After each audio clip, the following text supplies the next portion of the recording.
Welcome to the Stately Tudor!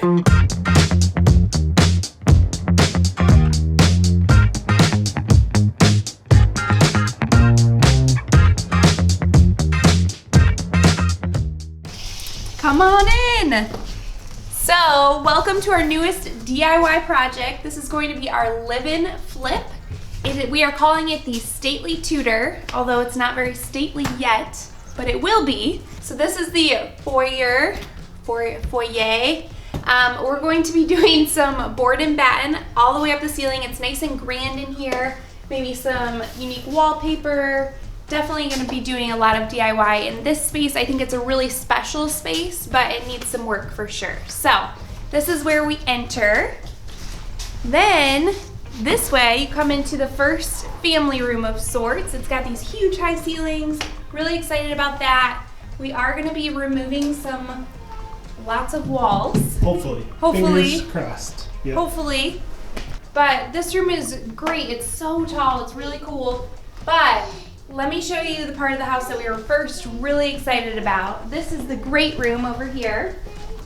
So our goal is to combine these two living spaces into one great room, which I think will be so beautiful. We're gonna try to keep it kind of traditional to that English style Tudor while also making it modern. Gonna be doing a German schmear to the fireplace, keeping the beams natural, but obviously lots of new paint and flooring and all that. Hi. Hi. For flooring, we're gonna be using a utility grade hardwood, which is like basically all the pieces of hardwood that are not good enough to sell, and then we're going to be making them usable. So we're going to be showing you how to have really beautiful hardwood for very cheap. So we'll show you how we do all that. About $2 a square foot. So if you guys remember, we actually got this place off market. I was on Facebook Marketplace and I saw somebody in our neighborhood was selling some mid-century dressers. And so I was like, let's go pick those up. Those are really nice. And when we got here, I realized it was the house that I love most in our neighborhood. It was this old Tudor house. It's my favorite house in our neighborhood. And I was so excited to see the inside. And when we walked in, it was very obvious that she was moving. So we kind of got to talking with her about just her life and what was going on. And she shared with us that she had already moved and that she was hoping that this place would go to a family, someone who would really love and appreciate it. And so Jamie and I wrote her a little note and kind of told her that we would really love to live here with our family. So she asked us if we would pay the appraised value. And so we agreed upon that number, and that is what we did. Okay, so you might be wondering, why would they trade their beautiful finished home for this home that is totally outdated and needs a ton of work? And we're going to talk about more specific numbers in a later video, but what we've done since we've been married is called the live-in flip strategy, where you basically buy a fixer-upper, fix it up, live there for 2 years, and then when you sell the property, you get to enjoy tax-free capital gains. So that's what we've done for the first 9 years of our marriage. This might be our forever home though, but there's still some interesting things you can do with the equity. So we'll talk more about the numbers and stuff in a later video, but this house is worth a lot more than what we paid for it, especially fixed up. So right. As Sarah said, it's on some acreage, has a pool, so it's really going to be great financially for our family. And buying this house is actually primarily a financial decision over a emotional one, or one that we really just love the house. So it's a big project, but it's going to pay us well as well. And we're going to love to live here. It's definitely an upgrade, or it will be once it's finished. So yes. We love projects. It doesn't bother us to live in the midst of those. I know sometimes that can be tricky and hard, but we're going to try to make it still really comfortable for us as we do this. And it's kind of going to be our job for the next couple of years. Yeah, and we're going to document the process with kids, so hopefully it takes a little bit of the fears away for you if you're thinking about doing it. So. True. All right. Should we see the rest of the house? Yes. Oh, sorry. We should probably see the rest of the house. Yeah, let's go. All right, so let's go check out the master bedroom. So our original plan of this place was to just kind of vacuum and clean everything up and then move in and start our projects. But now that we're in this space and have actually checked it out a little bit, I think it's going to need a little bit more work than that. So we're actually going to be just ripping all the carpets up and just starting with a fresh, clean slate. So that might mean living with subfloor as our flooring for a while, but It just, from a health standpoint, just with all the dust and animal type stuff we're dealing with, we got to get rid of the carpet. So we're going to do some demo before we move in, and it'll be interesting, but I think just long term it'll be safer for us and for our girls. So we're going to have to be demoing everything out. As you can see, it looks like some of the carpet has maybe never even been cleaned. So we're going to just rip it up. But when we're finished with the space, it's going to be amazing. We've never had a master bedroom before with an actual master bath. So it's actually a really big room. I think it's like 12 by 16 or 13 by 16. So, and it has this really big master bathroom. So come on in here. We actually really like this layout. It's just a little bit outdated for what we like.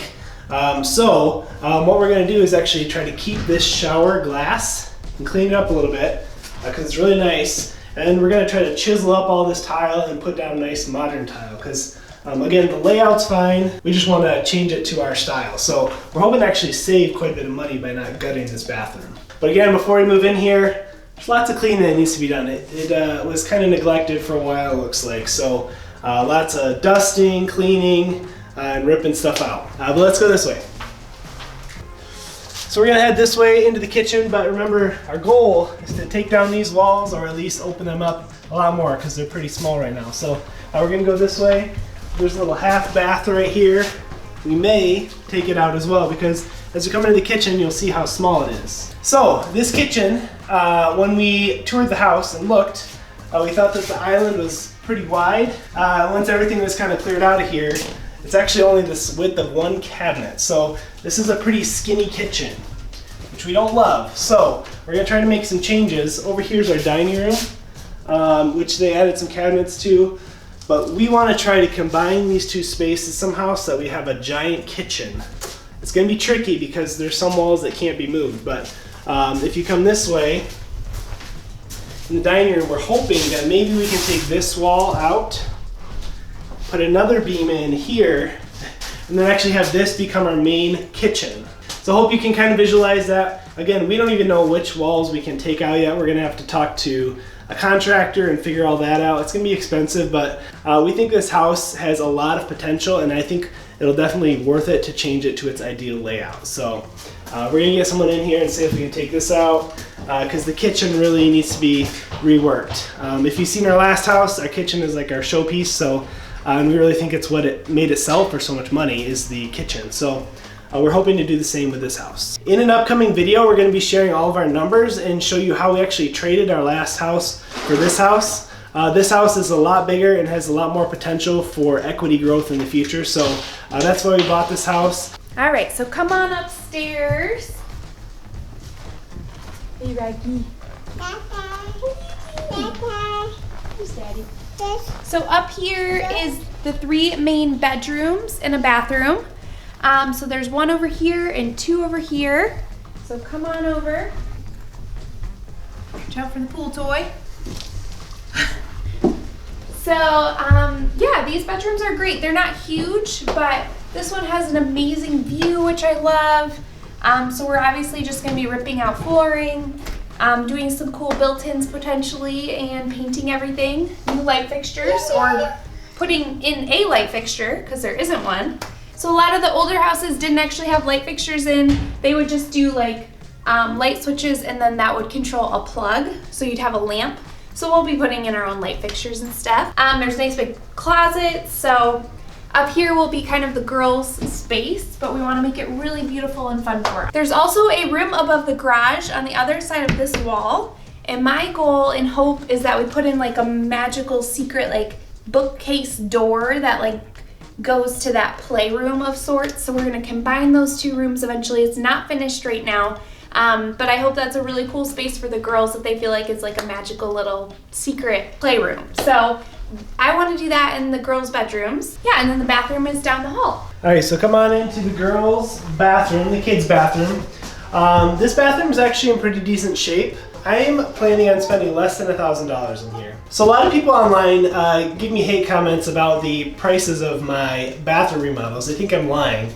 That's because most people hire out a bathroom remodel and pay somewhere between $5,000 and $10,000. But I can do bathrooms really cheap.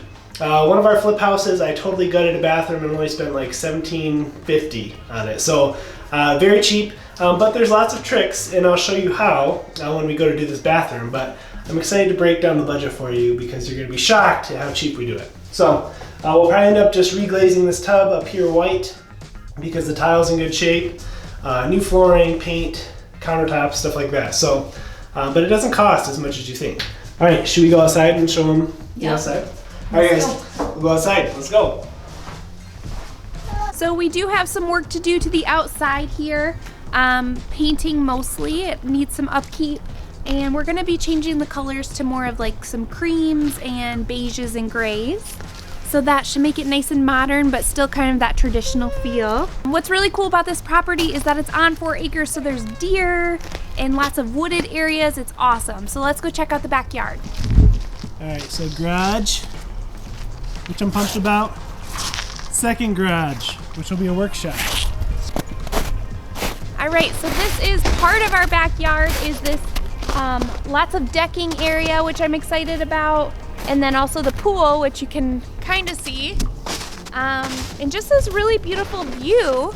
But outside of this fence area is a lot more land that is ours. So a lot of the decking needs to be repaired, and there's definitely some woods that need to be cleared a little bit. So there's some work to be done out here. But we're really excited to just see how it looks in the summertime with leaves on the trees and that kind of thing. It's definitely a really beautiful property, which we're really excited about. But Roxy's getting cold, so we're gonna go back inside. All right, guys, thanks for watching. Hopefully you don't think we're too crazy, but we're gonna get right into this project, start demoing stuff out, so that's what you can expect next. See you guys next time. Bye.